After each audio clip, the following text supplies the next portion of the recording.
자, 이 성역 공부의 목적과 방법에 대해서 잠깐 말씀드리면은, 이제 제가 이렇게 했잖아요. 이 글이 차트를 다시 한번 보세요. 이게 무슨 뜻일까요? 밟고 간다. 굉장히 아주 추리가 좋죠. 띄엄띄엄. 띄엄띄엄. 여러분들이 제가 질문하는 이 환경 있잖아요. 일단 이게 지금 환경이 굉장히 불공평한 환경이다라는 거는 받아들인 다음에 같이 하셔야 돼요. 왜냐면 제 의견이 노음이잖아요. 그렇죠? 제가 말씀하니까 여러분들이 아무리 좋은 맞는 의견을 내도 제가 의견이 맞는 거예요. 그러니까 이 불공평하다라는 걸 받아들인 다음에 이제 들으셔야 돼요. 이건 뭐냐면은 상징적으로 우리가 어떤 성경 본문을 읽으면은 엄청나게 다양한 메시지가 그 안에 내포되어 있거든요. 근데 여러분들이 시간을 얼마만큼 투자하시느냐에 따라서 건질 수 있는 게 굉장히 부분적으로 있다는 것을 말씀드리는 거예요. 그리고 띄엄띄엄이죠. 그러니까 이게 하나의 연결고리도 아니고, 그 다음에 또 하나는 뭐냐면 여러분들의 마음 상태가 어떤지에 따라서 그 말씀에서 해당되고 마음에 와서 닿는 부분이 따로 있어요. 그러면 우리가 성경 공부를 하려고 그럴 때 어떤 자세가 중요하냐면, 여러분들이 큐티를 하느냐, 아니면 성경 공부를 하느냐, 아니면은 성경 인도를 하느냐에 따라서 굉장히 다 다르게 준비가 돼야 되거든요. 만약에 여러분들이 아침에 큐티를 하는 거면은 그냥 여러분 마음에 와서 닿는 걸로 그냥 끝나면 돼요. 근데 여러분들이 성경 공부를 하려고 그러면은 객관성이 올라와야 돼요. 그래서 그 객관성을 지키는 것이 어떻게 보면 디스플린이거든요. 근데 그 디스플린이 있어야 돼요, 성경에. 그래야지 성경을 자기가 보고 싶고 듣고 싶은 것만 뽑는 게 아니라 성경에서 근본적으로 객관적으로 봤을 때 무슨 얘기를 하려고 그러는지에 대한 그 이해가 있어야 되니까 그런 디스플린도 굉장히 중요하다는 말씀을 좀 드리고요. 그다음에 이제 성경 공부에 대해서 오늘 세 부분으로 나눴는데, 제가 생각하기에 시간적으로 첫 번째 부분만 하고 두세 번째 부분은 못할 것 같아요. 근데 뭐 이렇게 그 첫 번째 부분만이라도 이 전달이 되면은 제가 굉장히 유익했던 것 같고, 한 가지 또 생각하셔야 될 게 뭐냐면, 성경 공부는 제자 양육이라는 그 관점에서 보셔야지, 만약에 여러분들이 성경 공부를 그냥 그 공부 자체로서 접근하면은 여러분들은 학자적인 어떤 관점에서 성경을 이해하게 되는 거고, 그것도 나쁘지는 않아요. 예를 들어서 다른 거 하는 것보다야 더 유익하겠지만, 여러분들의 신앙을 위해서 하는 성경 공부와 학자적 차원에서 궁금해서 성경 공부하는 것과 접근하는 게 또 다르거든요. 그러나 여러분들이 어떻게 접근하든 간에 관계없이, 만약에 여러분들의 생각이 집중되고 그 말씀 내용을 알고 싶은 마음만 생기면은 좌로 가나 우로 가나 목적지에 도착하게 됩니다. 그게 뭐냐면 예수 그리스도를 만날 수밖에 없어요. 누구든지 자기가 객관적으로 성경을 파고들기 시작하면 하나님의 말씀에 그 능력이 있기 때문에 무너지지 않는 사람이 없다는 거죠. 근데 이제 그런 의미에서 우리가 방법도 중요하지만 그 방법을 모티베이트하는 우리의 어떤 마음의 자세가 사실은 더 중요하고, 그리고 이 제자 양육이라는 그 관점에서 좀 다르게 다루고, 만약에 여러분들이 성경 공부를 당장 다음 주서부터 인도해야 된다면 제가 이거 준비하는 것도 좀 다르게 준비했을 거예요. 왜냐하면 완전히 다른 각도를 좀 해야 되기 때문에. 근데 이거는 여러분들이 큐티보다는 좀 객관적으로 성경 공부를 할 수 있는 그 수준을 오늘 초점을 맞춰서 이제 말씀을 드리는 겁니다. 자, 성경 공부의 방법. 그러면 결국 성경 공부의 방법에 뒤에 숨어 있는 그 모티브는 뭐냐면, 내가 예수님께서 던진 낚싯대에 붙잡히는 거예요. 그래서 이제 누가복음 3장 31절에서 37절을 보면은, 이거 다 집에서 읽어 오셨는지 모르겠는데 혹시 못 읽어 오셨으면은 지금 같이 읽으셔도 돼요. 이제 같이 낭독하자는 얘기가 아니라 보시면서 이제 가시면 돼요. 여기 보시면은 예를 들어서 성경 공부를 31절서부터 37절까지 합시다 그러면 제일 먼저 하셔야 되는 게 성경에 도대체 무슨 내용을 얘기하고 있는지를 알으셔야 돼요.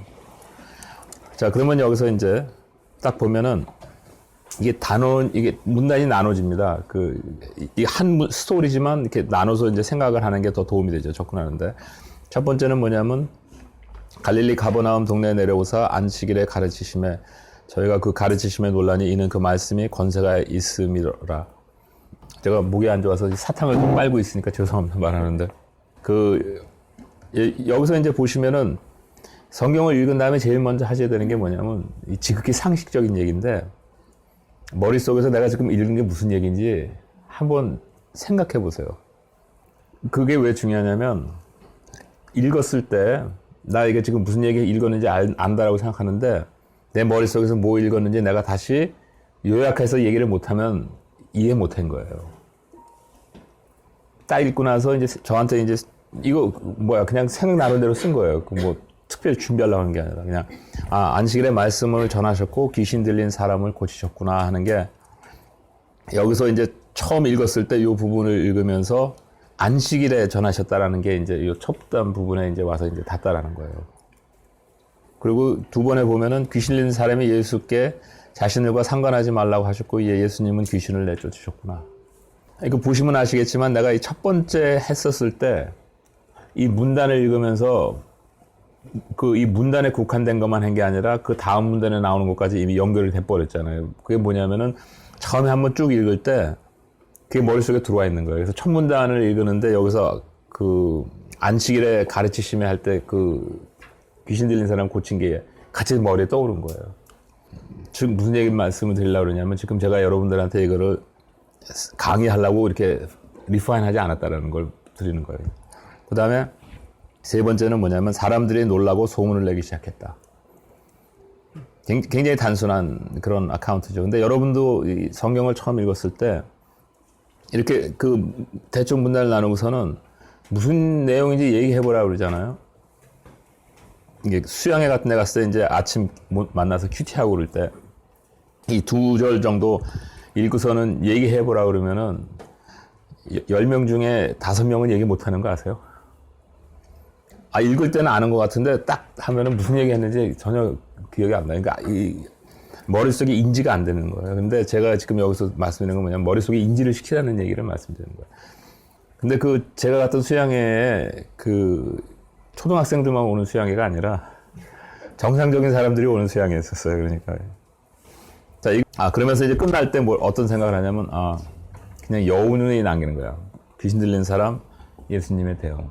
이러고서 이제 그 다음 단계로 들어가는 거예요. 그 다음 단계는 뭐냐면, 이제 조금 정확한 이해를 위해서, 31절에서부터 32절을 다시 이제 문단을 나눴으니까, 이제 한번 보는 거죠. 갈릴리 가버나움. 이게 중요한가, 안 중요한가? 생각하는 거죠. 내려오사. 서울에서 내려가셨다는 얘기인지, 그럼 어디서 내려오셨다는 얘기인지, 왜 내려왔다고 표현을 했는지, 안식일에. 평일이 아니라 왜 안식일이었는지. 궁금하잖아요. 그렇죠? 안식일에. 가르치심에. 예수님이 우리는 지금 거꾸로 보니까 가르치셨다는 게 굉장히 자연스럽지만 예수님을 전혀 모르는 사람이 이 성경을 처음 읽었을 때 가르치심에 예수님이 가르치는 선생이었었나? 이런 생각할 수 있잖아요. 그 다음에 배척을 많이 받으셨다고 그랬는데 여기서는 왜 가르치셨나? 이런 생각할 수 있고 여기서 저희는 누구예요? 한국 사람들이 놀러 갔다가 거기 들어갔나? 논란이 왜 놀랐을까? 놀랬다는 게 무슨 뜻일까? 누가 같이 이렇게 있는데 옆에서 갑자기 깜짝 이렇게 해가지고 놀랬다는 얘기인가? 그 말씀이, 그러니까 하셨던 그 말씀이 무슨 말씀을 하셨을까? 권세가 있다. 권세가 있다는 뜻은 좀 무엇일까? 여러 가지 생각할 수가 있잖아요. 그렇죠? 그러니까 31절, 32절 하나를 놓고 제가 10시간을 강의할 수가 있는 거예요. 요거 딱 보면. 근데 그냥 스쳐 지나가면 10초 동안에 지나가고 아무것도 없었던 것처럼도 생각할 수 있다는 거예요.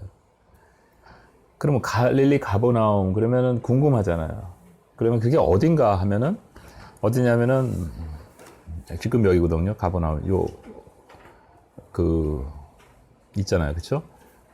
그 다음에 이게 나사렛이 여기 있는 거예요. 나사렛에서 가버나움으로 내려가신 거예요. 내가 뭐 히스토리는 뭐 중요하지 않으니까 하여튼 그래서 나사렛에서 있다가 이제 가버나움으로 내려갔는데 그 전에 예루살렘으로 오셨다가 돌아가시면서 무슨 사건도 또 하나 있었어요. 무슨 사건이 있었는지 기억나세요? 뭐 그거 중요하지 않아요. 왜냐하면 이거 이렇게 다 하나하나 하려고 하다 보면 한 절 이해하기 위해서 여러분들이 한 20년을 보내야 되니까 이제 하여튼 그렇게 했단 말이에요. 그러니까 가버나움은 뭐냐면은 그러면 가버나움에 대한 기본적인 이해는 있어야 될 거 아니에요. 그래서 이거는 성경 공부를 어느 정도 했던 사람은 알으니까 그냥 넘어가도 되는데 모르는 사람은 또 이것도 찾아봐야 돼요, 대충. 여러분이 성경을 묵상하는 것과 찾아보는 것과 구분을 해야 되는데 여러분들이 이 가버나움이 뭔지를 확인할 수 있는 방법이 두 가지가 있는데 하나는 뭐냐면 레퍼런스를 찾아보든지 아니면은 묵상을 하셔야 돼요. 그럼 레퍼런스 찾아보시려면 한 2, 3분에 끝나는데 묵상을 해서 가버나움을 깨달으려시면 한 20년 걸리거든요. 그건 여러분들이 선택하셔서 하셔야 돼요. 자, 그러면은 그 20년 걸려서 가버나움이 깨달아졌는데 깨닫고 나니까 인생 낭비한 거죠. 그렇죠? 자, 그래서 여기서 보시면 이제 갈릴리 가버나움이 이제 여기 있다. 그런데 갈릴리 가버나움 어떤 곳이냐면 예수님께서 초창기에 그러니까 그 초창기에 그러니까 말씀 그 공생애를 시작하실 때 본부가 어디냐면 가버나움이에요. 왜 가버나움이냐? 가버나움에 제자들이 많이 살았고 또 예수님의 친척들도 많이 있었어요. 그래서 그분들 집에서 머물렀던 것 같아요. 그리고 나사렛에서는 환영을 받았습니까? 못 받았습니까? 못 받았죠. 그러니까 이제 그 가버나움의 또 중심지고 가버나움이 어디냐면 갈릴리 호수 맨 북쪽이거든요. 그러니까 거기서 왔다 갔다 하시기도 편하시고. 그러니까 그 정도는 이제 아셔야 되는 거죠. 그 다음에 안식일. 그 예수님께서 그 유대인들에게 핍박받았던 가장 큰 이유 중에 하나가 뭔지 아세요? 안식일이거든요. 안식일을 범했다. 왜냐하면 안식일은 유대인들에게 엄청 중요한 그 율법 중에 하나였었기 때문에 그런 거룩한 안식일에 가르치셨구나 하는 거를 이제 우리가 생각하면 그러면 이때까지는 아직까지는 뭔가 그들을 자극하지 않은 상태에서 가고 있었던 모양이다. 이거는 이제 우리가 예측할 수 있죠. 가르치다. 그러면 가르친다라는 게 뭐냐면은 여기서 지금 32절까지만 보면 어디서 가르쳤는지 모르잖아요. 그렇죠? 근데 아까 읽을 때 뭐가 보였습니까? 회당에서. 무의식 가운데 이렇게 들어가 있는 거거든요. 그러니까 가르쳤다 그러니까 회당에서 가르쳤다 그러면 여기서 지금 가르친다라는 그 컨텍스트가 필요하잖아요. 그럼 뭐를 이해해야 됩니까? 그 당시에 회당에서 무슨 일이 벌어졌었는지 그 관행이 뭐였는지 이걸 알아야 된다는 거예요. 그렇지 않으면은 예수님께서 거기에 가르치신 게 사람들이 자기네들 갑자기 예배 보고 있는데 걸어 들어가가지고 예배 스톱 나를 봐라 그러셨나? 그러면은 어떻게 했습니까? 어떻게 됐겠습니까? 끌려나갔겠죠. 그렇죠? 그러니까 그건 아닌 것 같다. 말씀의 권세. 이 권세라는 거가 뭐냐면은 여러분들이 그 권세를 느낀다라는 거는 뭐냐면은 어떤 의견이 굉장히 다양한데 여러분들이 얘기하는 게 이거야 딱 얘기해버리면은 모든 사람이 할 수 없이 다 그거에 동의해버려야 돼요. 그게 권세거든요. 그 다음에 어떤 사람한테 너 나가 그러면은 그 사람이 무조건 나가야 되는 게 권세예요. 뭐 어떤 식으로 표현되든 하여튼 여러 가지 표현되는 방법이 뭐냐면 한 사람의 의견이 무조건 표현되는 그 가능성이 아니라 그런 능력을 가지고 있는 사람이 권세가 있다라고 그러는 거예요. 그것이 사회적인 어떤 합의에 의해서 그런 것이든 무엇이든. 그런데 여기서 지금 중요한 건 뭐냐면은 그들이 권세를 느꼈다라는 게 무엇 때문에 권세를 느꼈을까 하는 것은 굉장히 궁금한 이슈 중에 하나라는 거죠. 그 다음에 특히 여기서는 지금 뭐냐면 아무 일도 안 벌어졌거든요. 그냥 말씀만 하셨는데 사람들이 굉장히 권세가 있다라는 걸 느꼈다라는 건 뭐냐면 행동으로 뭐 주먹 옆에 있는 사람을 갖다 때리지도 않고 그랬는데 그냥 말한 거 가지고도 굉장한 위압감 같은 거를 이제 느꼈다라는 얘기죠. 자, 그러면 이제 두 번째 단에 들어가서 회당에 이제 여기 이제 쪽 회당이 나오죠. 더러운 귀신 들린 사람. 딱 이거를 읽는 순간 어떤 느낌이 드십니까? 아, 이건 한 2, 3년 연구를 좀 해봐야 되겠구나 하는 생각이 들죠. 그 다음에 소리 지르다. 나사렛 예수. 그냥 예수가 아니라 왜 나사렛 예수가? 그러면 이름이 상징하는 것은 무엇일까? 우리가 당신과 무슨 상관이 있느냐? 여기서 우리는 누구고 예수님과의 관계성을 질문하는 그 우리는 누구냐? 멸하러 왔다라는 것은 무슨 뜻일까? 당신이 누구인 줄 안다라는 건 예수님의 정체를 안다라는 뜻이고 하나님의 거룩한 자다. 그럼 하나님의 거룩한 자라는 것은 무슨 뜻일까? 하나님도 아니고 거룩한 자도 아니고 하나님의 거룩한 자라는 거죠. 예수께서 꾸짖어 가라사대 잠잠하고 왜 꾸짖으셨을까? 그 다음에 왜 잠잠하라고 하셨을까? 사람에게서 나오라. 그럼 나오라는 것은 들어갔다는 얘기인가? 아니면 원래부터 있었던 건가? 넘어뜨리는데 왜 넘어뜨렸을까? 그냥 나오지 않고. 아니면 이 사람이 원래 넘어지는 상태에 있었던 것인가? 그 귀신이 없었으면. 근데 그 사람은 상하지 아니했다라고 그러는데 그럼 귀신이 나가면서 상하게도 할 수 있는 거였나? 굉장히 질문들이 많잖아요. 그렇죠? 그 다음에 여기서 보면 왜 회당에 귀신 들린 사람이 있었을까? 궁금하죠? 누가 끌고 왔나? 아니면은 혼자 스스로 걸어 들어왔나? 왜 왔을까? 그 다음에 그 귀신이 반응하게 된 동기는 무엇일까? 여기서 딱 보면은 언제 반응했습니까? 예수님께서 회당에 걸어 들어오실 때 반응한 게 아니라 언제 반응했어요?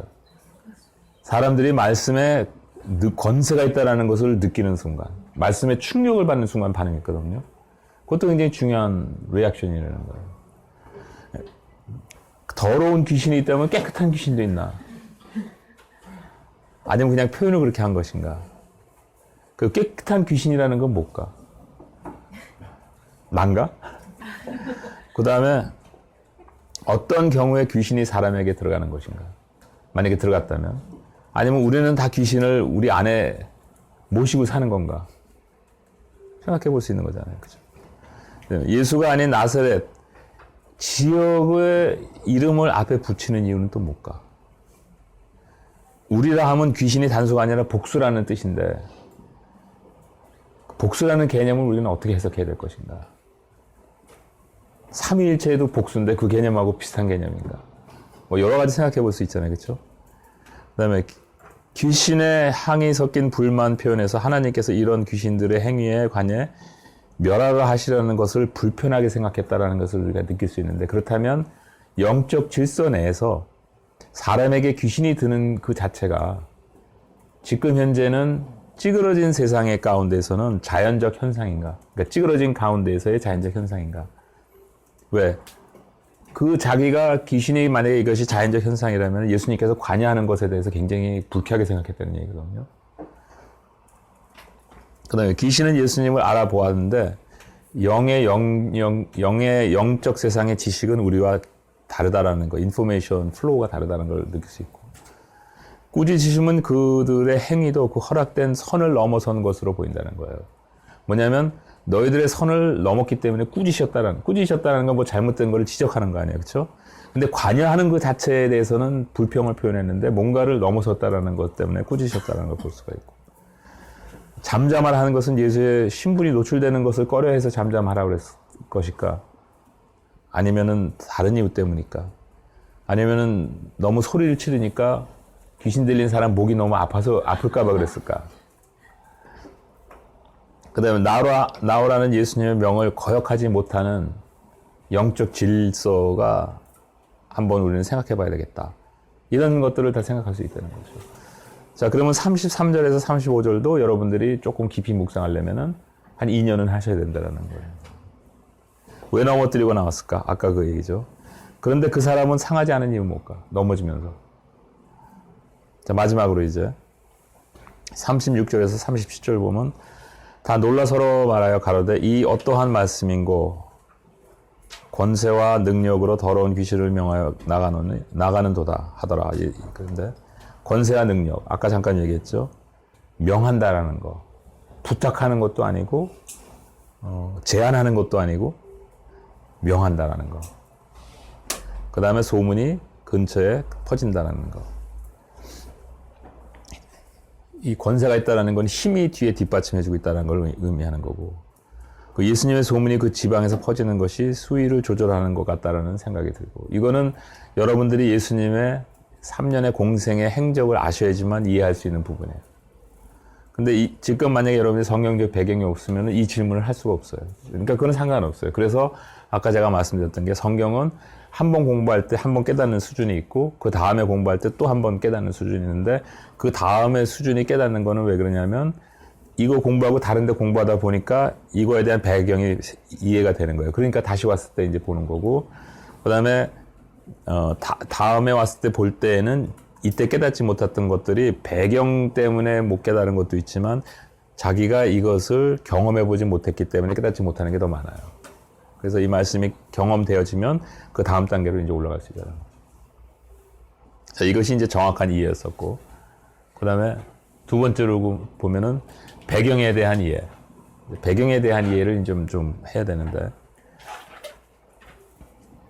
일단 논란이 이 31절서부터 37절까지 보면서 제가 그냥 제 눈에 이 단어는 조금 더 정확하게 이해를 해야 되겠다라는 생각이 든 게 논란이 이런 거예요. 왜?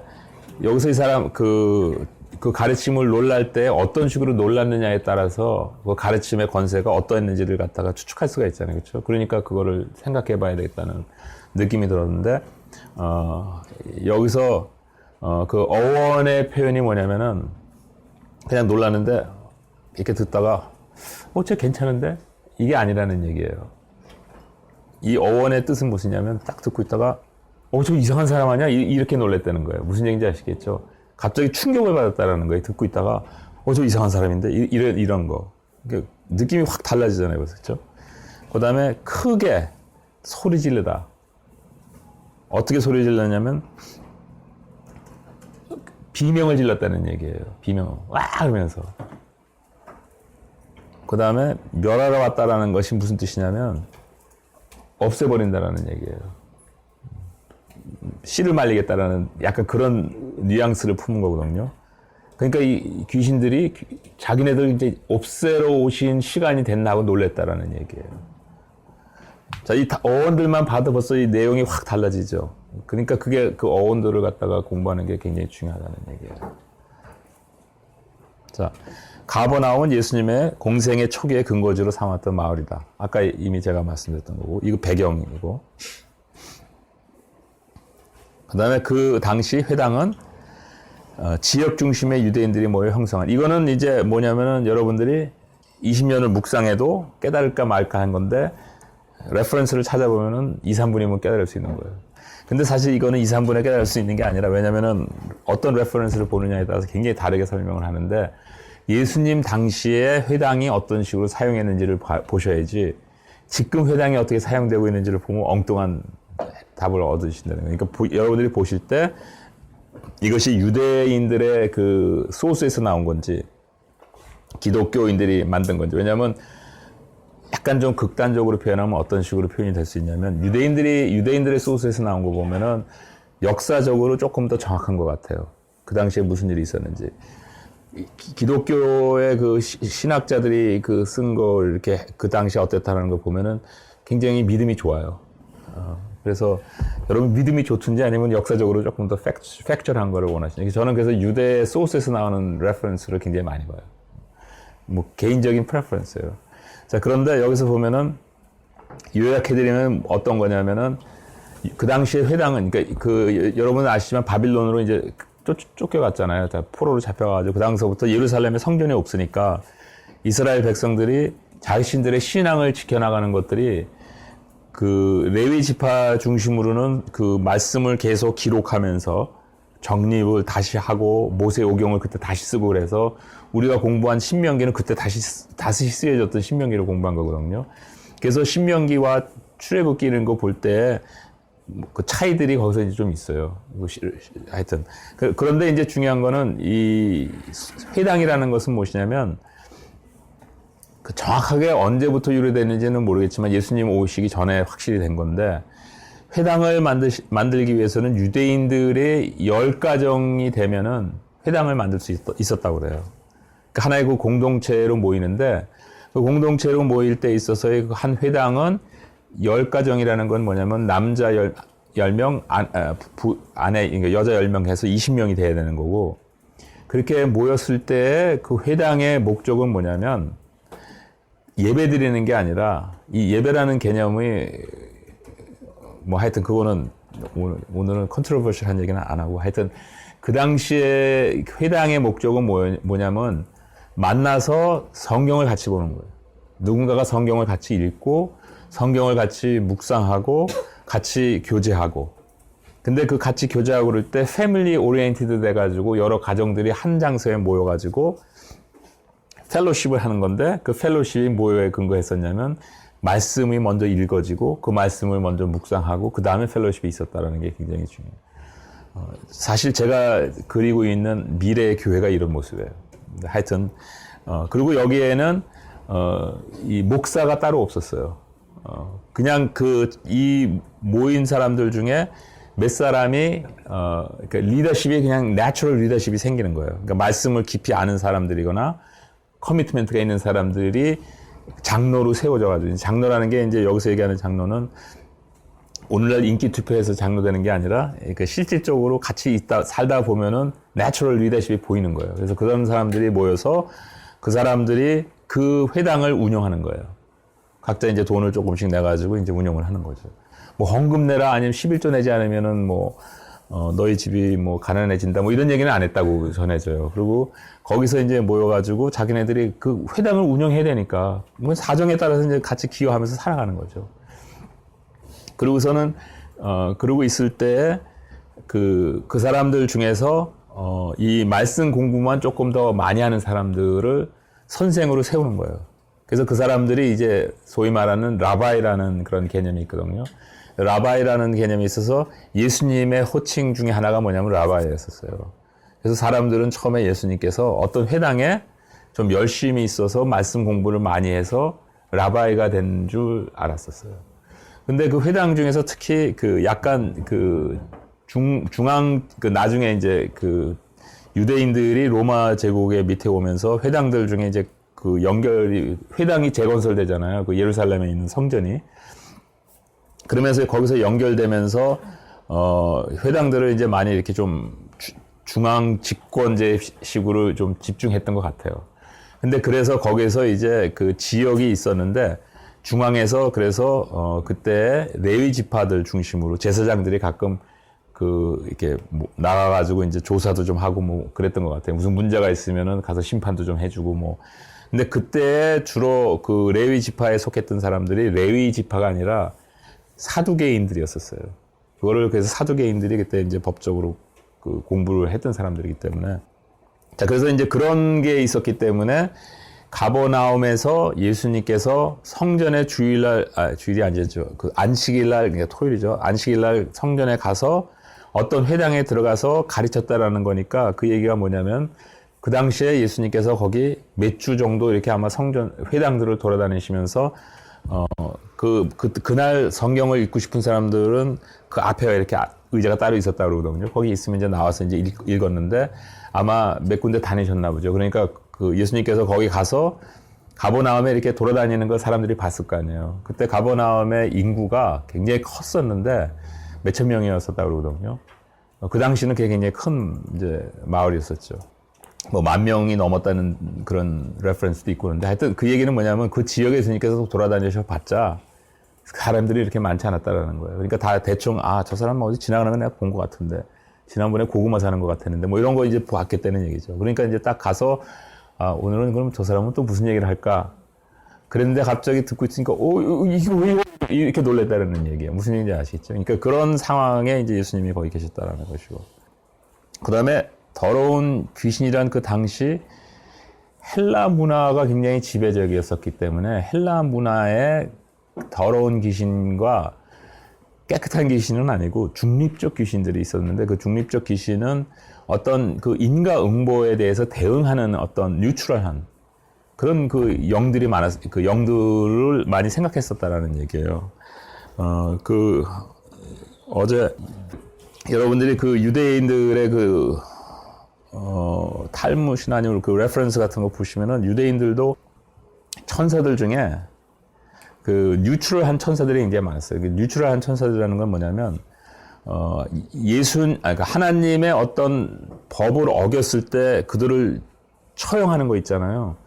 그거를 처형하는 천사를 악의 천사라고 부르지를 못하잖아요. 왜냐하면 명령을 이행하는 거니까. 근데 우리가 어떤 관점에서 보면은 선한 일은 아니거든요. 사람을 그런 뉴트럴한 그런 영들이 굉장히 많았다라는 얘기예요. 그리고 지금도 유대인들의 어떤 그 레퍼런스 같은 거는 기독교처럼 너는 선하고 너는 악하고 이게 확실치 않은 거예요. 왜냐하면 이게 집행을 해야 되니까. 그거에 대해서는 조금 더 생각해야 되는데 일단 여기에서는 그 정도로 얘기하고. 그러니까 악한 영이라는 것은 뭐냐면 악한 영이라는 것은 그 데피니션이 사람이 정상적으로 살 수 없게끔 만드는 모든 행위가 악한 거예요. 왜냐면 선이라는 개념은 원래 모습으로 회복시켜주는 게 선이거든요. 그래서 하나님은 선이시다라는 그 개념은 뭐냐면 하나님은 선이시다라는 그 자체가 선의 기준이 하나님이라는 얘기예요. 그래서 하나님으로 돌아가는 그 자체가 선이다라는 것을 얘기하는 거예요. 굿이라는 개념이. 악이라는 것은 무조건 그 반대로 가는 거.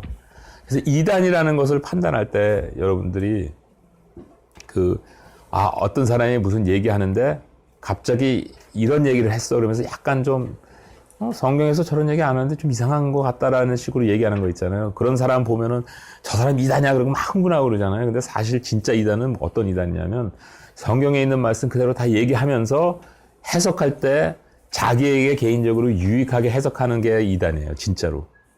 왜냐면은 자기에게 개인적으로 이익이 되게끔 하는 것은 뭐냐면 객관성에서 변질시켜서 자기에게 유익하게 그 균형점을 옮긴다는 얘기거든요. 그게 이단이에요. 그러니까 여러분들이 내가 이단인지 아닌지를 보려면은 내가 이렇게 말씀을 전하거나 아니면 누구하고 얘기하고 그럴 때 나의 개인적 유익을 위해서 이 팩트를 현혹시키는 것인가 나도 모르는 가운데 그러면 그게 이단이라는 거예요. 그래서 그 팩트를 현혹시킨 다음에 그것을 강요하는 거는 3단이 되는 거고 그 다음에 4단까지 올라가면, 거기까지 좀 하고요. 그 다음에 이제 여기서 보시면은, 제가 이거 농담을 하는데 왜 이 말씀을 드리냐면, 우리가 이단이라고 얘기하는 그 자체가 너무 잘못됐다라는 거예요. 우리가 한때 지금은 이제 그런 얘기가 없지만, 캐톨릭교가 뭐 이단이다 뭐 그런 얘기 굉장히 많이 했었잖아요. 그래서 뭐, 이단이다 아니다. 그래서 어떤 사람은 뭐, 제 아내가 캐톨릭이고, 저는 이제 기독교인인데, 그냥 속으로, 아니, 캐톨릭은 기독교 아닌가? 그랬는데 하여튼, 개신교를 얘기하는 거였었죠. 그렇기 때문에 뭐 이혼을 할까 말까 해서 속으로 참 이혼할 이유도 참 없다네 그런 식으로 무슨 얘기를 말씀드리는 거냐면 진짜 이단은 뭐냐면 한 사람을 그 사람이 참다운 인간으로 활성화될 수 없도록 제약하고 억압하고 삐뚤어지게 만들고 이런 것들이 다 이단이라는 거예요. 하나님의 말씀은 그렇지 않거든요. 하나님의 말씀은 사람을 살리는 말씀이에요. 그래서 내가 설교를 해버렸네. 이게 다시 성경 공부로 돌아와서. 자, 보면은, 그러면 배경에 대한 이제 이해를 조금 더 해야 되는데, 그러면은, 내려왔다 그랬잖아요. 이 전에 무슨 일이 있었나 보면, 가버나움 사건 이전에 무슨 일이 있었냐면, 나사렛에서 예수님께서 성전에 들어가서 똑같이 여기처럼 가르치셨는데, 그때 똑같이 말씀을 했는데 가버나움에서는 사람들이 어떻게 했습니까? 깜짝 놀랐잖아요. 저 사람 그랬는데 나사렛에서는 어떻게 했냐면 놀래는 순간 어떤 생각이 들었냐면 쟤 요셉 아들 아니야? 무슨 얘기입니까? 나하고 똑같은 애인데 제가 저런 얘기를 하니까 엄청 파워풀하게 느껴지니까 기분 나쁜 거예요. 무슨 얘기인지 아시겠죠? 예수님께서 똑같이 얘기를 해도 예수님은 어떤 자세로 바라보고 있느냐에 따라서 자기의 상대적 위상이 낮아지는 것 같으면 상당히 기분이 나쁜 거예요. 그러니까 거기서 이제 반항한 거예요. 놀래는 것보다는, 받아들이는 것보다는 기분 나쁜 거예요. 그러니까 예수님께서 그들이 딱 바라보는 그 받아들일 때 저항하는 모습을 보시면서 예수님도 이 사람들은 도저히 안 되겠구나. 그 예수님께서 끝까지 포기하시지 않는데 동시에 금방 또 포기하시는 법도 알아요. 그래가지고 포기할 때는, 나갈 때는 미련을 두지 말고 나가시는. 그래서 깨끗이 끊고 나가셔서 실질적으로 그들이 상당히 기분 나쁘게끔 말씀하시고 나오세요. 그래서 너희들은 뭐 하여튼 그래가지고 그런 사건이 있은 다음에 회당에서도 가르쳤는데 그것을 이제 떠나시고 어디로 오시냐면 가버나움. 그러면 우리가 이거 배경에 대해서 이해를 할 때 이 누가복음 4장에서에 나오는 이 사건이 바로 그 전에 있었던 사건하고 대조적으로 지금 누가가 쓰고 있는 거잖아요. 여기서 이제 또 한 가지인데 예수님께서 무슨 의도로 이런 일을 하셨느냐는 이슈가 하나 있고 그 다음에 예수님께서 무슨 의도로 하셨는데 그것을 기록한 사람들이 있는데 그 기록한 사람들이 예수님의 시퀀스가 하나, 둘, 셋이었으면 이 기록한 사람은 하나, 셋으로 쓸 수 있다는 거예요. 지금 여기처럼. 그러면 왜 이 기록한 사람이 하나, 셋으로 썼을까? 그런데 이게 성경이 이 300년을 거치면서 이렇게 받아들이는 그 과정 가운데서 다 굉장히 그 셀렉션 프로세스를 지났거든요. 그랬을 때 이것이 왜 그대로 액셉트가 됐을까? 받아들여졌을까? 그러니까 우리가 성경을 공부할 때 이게 그런 배경을 이제 알면 알수록 점점 더 깊이 들어가게 되는데 우리는 그냥 왜 예수님께서 그때와 지금 이것과 굉장히 컨트라스트 될 때 예수님의 반응이 예수님은 똑같이 말씀을 하셨는데 받아들이는 사람의 그 반응에 대해서 금방 리액트하게 다르게 대응하신다는 걸 우리가 여기서 볼 수가 있는 거예요. 그 예수님께서 사람이 반응하는 데 있어서 금방 리젝트하는, 그러니까 예수님께서 금방 리젝트하는 사람들 중에 하는 사람은 뭐였냐면 마음이 교만한 사람들. 그러니까 여기서 그 나사렛 예수라는 것이 요셉의 아들이라는 거, 예수님이 요셉의 아들로밖에 안 보이는 거예요. 그렇기 때문에 아무리 무슨 훌륭한 얘기를 해도 이 사람이 들어올 수가 없는 거예요. 그러니까 그것이 성경의 말씀을 받아들일 수 있는, 그러니까 믿고 안 믿고는 그건 다른 이슈예요. 근데 받아들이는 사람의 자세가 받아들인다는 게 프로세스를 한다라는 얘기지, 그걸 믿는다는 얘기는 아니에요. 근데 그거에 대해서 예수님 반응도 같이 다르시다는 거죠. 그래서 두 사건을 비교를 하면서 예수님은 말씀보다는 예수라는 인간에 대한 인식이 그분을 받아들이거나 거역하는 근거가 되고 있다. 그럼 우리한테 이제 이렇게 생각하면은 이 뜻은 무엇이냐면은 내가 성경을 읽을 때 나의 모습은 어떤 것인가?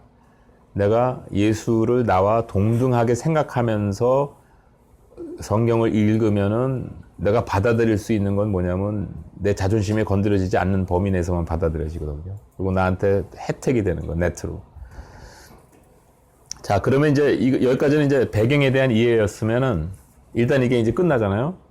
그럼 대충 이제 이 성경에 대해서 이 부분에 대해서 나와 있는 거는 한 번은 이제 확실히 다 한 거죠. 그 다음에 이제 묵상으로 들어가는 거예요. 그러면 이제 묵상에는 질문들이 생겨야 되는데 왜 예수님의 말씀에 권위가 있으셨을까? 왜 예수님의 말씀에 권위가 있을까? 그럼 묵상은 어떻게 하는 것이냐? 묵상은 그냥 묵상하는 거예요. 이게 무슨 뜻이냐면 묵상하는 데 있어서 특별한 방법이 있는 게 아니라는 거예요.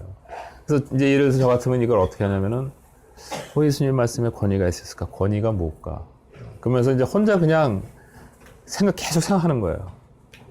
뭐 일하다가 갑자기 이제 커피 좀 마시면서 쉴 때도 예수님의 권위라는 것이 어떻게 표현되는 것이 그냥 계속 생각하는 거예요. 그 다음에 귀신 들린 사람은 자신이 귀신 들려 있다고 알고 있었을까? 그러면 왜 이 질문을 했겠습니까? 나도 귀신 들려 있는 거 아닌가? 그런 생각을 할 수 있잖아요. 나도 귀신 들려 있는 거 아닌가? 아니면 귀신 들려 있는 것과 내가 정신이 이상한 것과 어떤 차이가 있을까? 왜냐하면 우리는 이름이 뭐라고요? 옛날에 정신분열자를 뭐라고 그런다고 그랬죠? 조현병. 죄송합니다. 제가 쥐고 살려 있는데 여러 가지 측면에서 쥐고 살려 있거든요. 근데 조현병을 이제 아는 사람들은 이 음성이 계속 들린다고 그러거든요. 그 음성을 이제 이게 특징 중에 이제 하나인데, 그래서 그 음성을 들을 때 이게 구체적으로 음성을 들을 수도 있고, 그러니까 우리가 소리가 듣는다라고 들을 수 있고, 아니면은 자기 생각이 자기 거라고 생각하면서 그런 생각을 할 수도 있거든요. 무슨 얘기인지 아시겠죠? 본인은 음성이 들리면은 조금, 이거는 내가 음성인데 내 속에서 나는 음성인지 귀신이 하는 소리인지 잘 모른단 말이에요. 그쵸? 근데 자기 속에서 하는 제2의 자기인지 진짜 외부에서 오는 건지 잘 모르는데 확실히 분명한 건 뭐냐면 자기 아이덴티티가 있는데 컨셔스네스가 있는데 그 컨셔스네스에 외부적으로 들어오는데 그것이 자기 sabconsciousness에서 들어오는지 아니면 external source에서 들어오는지는 잘 구분이 안 가는 거예요. 그런데 더 위험한 건 뭐냐면 자기의 그 컨셔스네스 자체 내에 이렇게 들어오는 게 아니라 자기의 sabconsciousness가 이렇게 들어오면서 똑같은 음성을 들을 수 있다는 거예요. 그러면 자기는 항상 그렇게 생각하는데 그게 자기는 정상이라고 생각하는 거죠. 그러면은 그러니까 이게 굉장히 심각한 문제가 되는 거예요. 그렇다면 내가 이런 생각을 하고 있는 게 왜 그럴까? 이제 그 생각을 할 수 있는 거고요. 그다음에 귀신들의 지식의 범위가 어디까지였을까? 또 그들의 활동 영역이 어디까지였을까? 이게 왜 중요하냐면 그 당시에 귀신들의 영역이 오늘날 바뀌지가 않았거든요. 엔바이러먼트가 안 바뀌었기 때문에.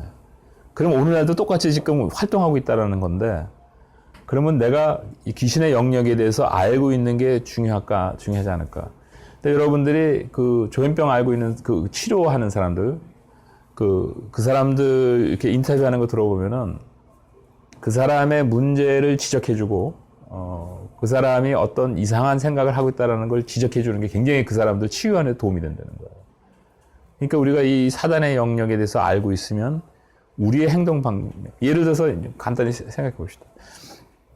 제가 자주 듣는 비유인데, 여러분들이 그 마인드를 컨트롤할 마인드에 영향을 줄 수 있는 친구가 있다고 한번 생각해 보세요. 그러면 둘이 굉장히 친한데 이 친구가 굉장히 심심하니까 갑자기 여러분 이렇게 옆에 있으면서 여러분한테 나는 갑자기 사과가 먹고 싶어 라고 딱 머릿속에 집어넣어줘요. 이 얘기 자주 하죠. 그럼 그 사람이 그러면 여러분들이 갑자기 있다가 사과 먹고 싶은데, 그래서 사과를 막 찾는 거예요. 그러면 여러분들은 어떻습니까? 지극히 정상적인 그냥 하루였었잖아요. 근데 여러분 친구의 입장에서는 어떻게 돼요? 엄청 재밌는 하루였었어요. 엄청 재밌는 하루였었어요. 그래서 막 사과 먹는 거 보면서 혼자 낄낄대면서 속에서 막 웃겨 죽겠는데 웃지는 못하겠고, 그러니까 혼자 이러고 있다가 집에 가가지고 깔깔깔 웃는 거죠, 이제. 그럼 내가 뭔가 원하고 있다라는 거 있잖아요. 내가 이건 꼭 있어야 돼. 내가 이게 안 이루어지면 나는 인생에 의미가 없어. 막 이러는 게 사단이 계속 옆에서 마귀가 너 이거 꼭 원해. 너한테는 이게 진짜 중요한 거야. 너 인생보다 더 중요한 거야. 막 이걸 집어넣다 보면은 내가 그것 때문에 막 이러는 게 사단은 혼자 너무 재밌는 거예요, 그냥. 근데 여러분들은 완전히 이용당하고 있다는 거예요. 어디까지 내가 그 마귀에 걸려 있는 것이, 이게 그렇기 때문에 굉장히 심각한 문제라는 거예요. 그 다음에 예수님은, 왜 예수님은 귀신에게 꾸짖으며 나오라고 하셨을까? 왜 그냥 나오라고 하지 않고,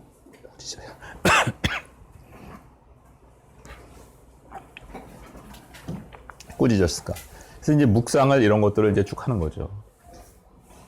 그 다음에 이제 적용에, 이제 그 단계가 이제 들어가게 되면은 이제 적용을 하는 거고, 적용에 있어서는, 이 적용을 하는 데 있어서 여러분들이,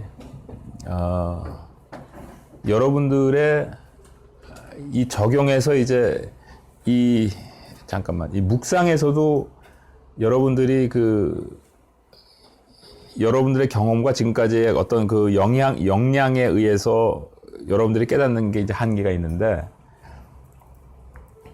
이 적용에 있어서의 여러분들이 이 깨닫는, 그러니까 여기서는 깨닫는 게 아니라 여러분들의 몸에 사실은 체험하는 겁니다.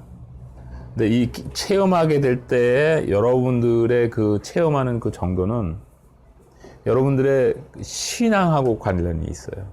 그래서 예를 들자면은 이 적용을, 그러니까 이거를 자기의 삶에 적용해 보려고 이렇게 생각하는데 갑자기 처음과 끝이시며 절대 권력을 가지신 예수님께서 나를 봐주실 수만 있다면 내게 어떤 마귀의 영향이 있든 내 안에 무의식 가운데 삐뚤어진 것 때문에 비롯되는 무슨 뭐가 음성이 있다면 내가 들을 수 있거나 혹은 못 듣는 내 무의식 가운데서부터 나를 지배하고 있는 음성들을 해방시켜 줄 수 있는 것이 아닌가 하는 소망이 생기는 거예요.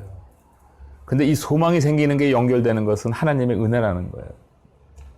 여러분이 이거를 갖다가 억지로 만들 수가 없는 거예요.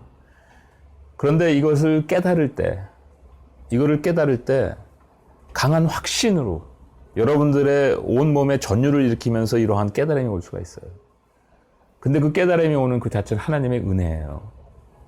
근데 그것이 깨달음이 오는 것은 무엇이냐면 깨달은 만큼 여러분들에게 하나님의 은혜가 미치고 있다는 얘기예요. 성경을 인도하는 사람의 가장 중요한 부분이 여기에 있습니다. 그래서 이러한 하나님의 인도하심이 여러분들을 강타하지 않으면 여러분들은 말씀을 인도할 수 있는 역량이 없는 거예요.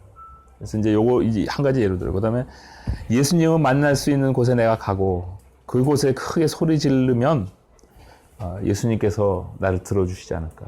즉 뭐냐면 귀신도 예수님의 말씀을 들을 수 있는 그 환경에 노출됐을 때 말씀이 들어왔을 때 반응했잖아요.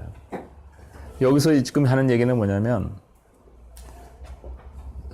그 귀신 들린 사람이 여러 가지 생각할 수 있는데 그 회당에 왔다라는 뜻은 무슨 뜻이냐면 그 회당에 몇 명이 있는지는 모르겠지만 예를 들어서 뭐 한 40명 있었다고 한번 생각해 보세요. 그러면 그 40명 있었을 때 그 회당에 처음에 시작한 사람들의 가족 중에 한 사람일 수 있었다라는 거예요. 그러니까 그냥 회당 모이니까 가족 모임이니까 그 사람을 같이 끌고 왔을 수 있다라는 거예요. 아무 생각 없이. 그리고 그 사람을 그 전까지만 해도 귀신 들린 사람인지 모르고 있었을 가능성도 굉장히 높아요.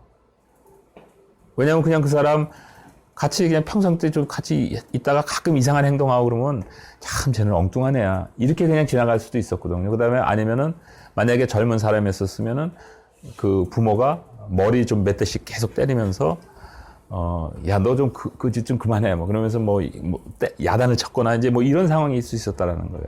무슨 얘기인지 아시죠? 그것이 안 나타날 수 있었다라는 거예요. 근데 성경에서 복음서에서 공통적으로 나타나는 현상이 뭐냐면 말씀이 임했을 때 그 임했을 때의 반응이 꼭 나와요. 이 반응이 안 나올 수가 없어요. 왜냐하면 능력이기 때문에. 근데 이 반응이 나오는데 거역하거나 거역할 때는 항상 이유를 만들어야 돼요. 이유를 만들어서 거역하거나 아니면은 반응하는데 이 귀신처럼 굉장히 격하게 반응하는 거예요. 왜냐하면 말씀이 강하게 들어올수록 격하게 반응이 되기 때문에. 자, 그러면 그렇기 때문에 여기서 중요한 건 뭐냐면 내가 귀신이 들렸든 안 들렸든 내가 신앙적으로 성장을 하려면 어떤 일이 벌어져야 됩니까? 일단 말씀 앞으로 계속 가야 된다는 얘기예요. 말씀 앞에 갔을 때, 부딪혔을 때 거기서 내가 깨져야 되기 때문에 내가 반항을 하든 안 하든 계속 저항을 하든 안 하든 계속 부딪힐 때 우리에게 기회가 있는 것이지 그 말씀에 접근도 안 하면은 우리는 가능성이 없다는 거예요. 그 다음에 나는 고침을 받을 때 순간적으로 체험하게 될 허탈감이나 아쉬움 때문에 간구하지 못하고 있는 건 아닌가. 자, 이 말씀은 제가 왜 드리냐면, 이것도 이제 이 누가복음만 보고는 알 수 없는 건데, 그 성경에서, 이 귀신 들린 사람들의 경우, 어떤 그 원칙이 있냐면, 귀신은, 사람을 지배할 때 그 사람이 귀신이 장착할 수 있는 발판을 제공하지 않는 한 정착하지 못해요. 즉 무슨 얘기냐면 귀신은 한 사람을 컨트롤할 때 그 사람이 그 귀신을 컨트롤할 수 있는 환경을 만들어주지 않는 한 귀신은 절대 사람을 컨트롤할 수 있는 권한을 하나님께로부터 이임받지 못했어요. 그런데 귀신이 컨트롤하는 것은 무엇이냐면 그것이 이 사람이 그것을 그 귀신이 이렇게 설 수 있는 땅을 자기에게 허락하기 때문에 쓴다라는 얘기예요. 근데 그게 귀신이 있을 수도 있고 아니면은 자기 성향일 수도 있어요. 아까 제가 말씀드렸지만 귀신일 수도 있고 아니면 자기 무의식 가운데에서 그것을 선호하는 뭔가 환경이 만들어졌다는 얘기예요.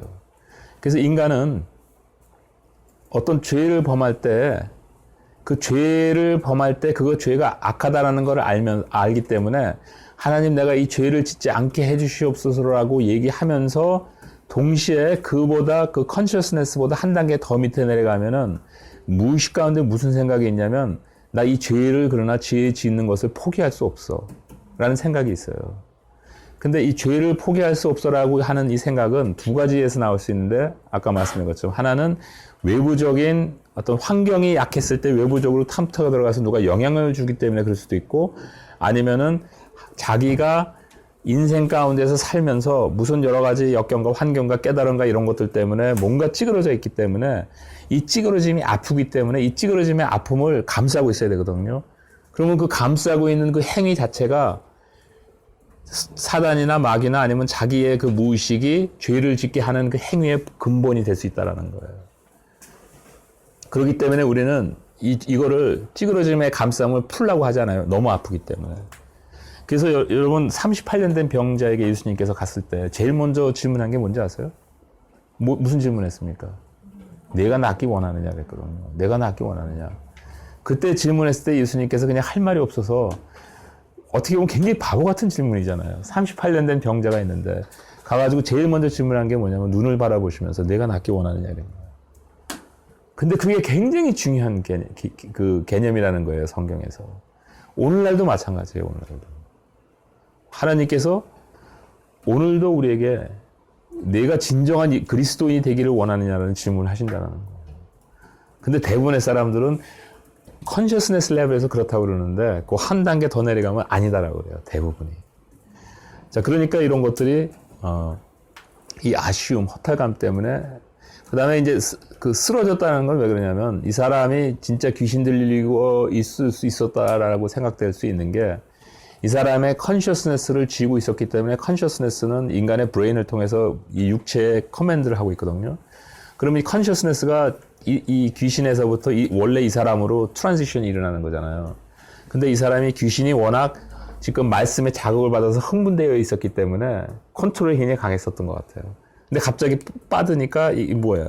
갭이 생기는 거죠. 그래서 쓰러졌던 것 같은 생각이 들어요. 근데 이런 거는 이제 혼자 그냥 생각하는 거지 진짜 그랬었다라고 믿으세요 그러면 또 어떻게 됩니까? 곧 3단이 되는 거예요. 그게. 그 구분을 굉장히 잘 하셔야 돼요. 여러분들의 생각을 돕기 위해서 생각하는 거나 그것이 여러분들 확신처럼 이상하게 돼가지고 비본질적인 거를 본질처럼 얘기하면서 믿으라고 침을 튀기는 걸 하고 굉장히 다른 개념이에요. 그 다음에 일반 원칙에 대한 가르침은 여기서 우리가 뭐를 유출해낼 수 있을까? 하나님, 예수님, 성령님의 속성과 그의 일하시는 것에 대해서 깨달을 수 있는 게 뭐가 있을까? 인간사에 관여하시는 그 방법에는 무엇이 있을까? 한 가지 예가 뭐냐면 제가 제일 많이 언급하는 게 뭐가 있는지 기억나세요?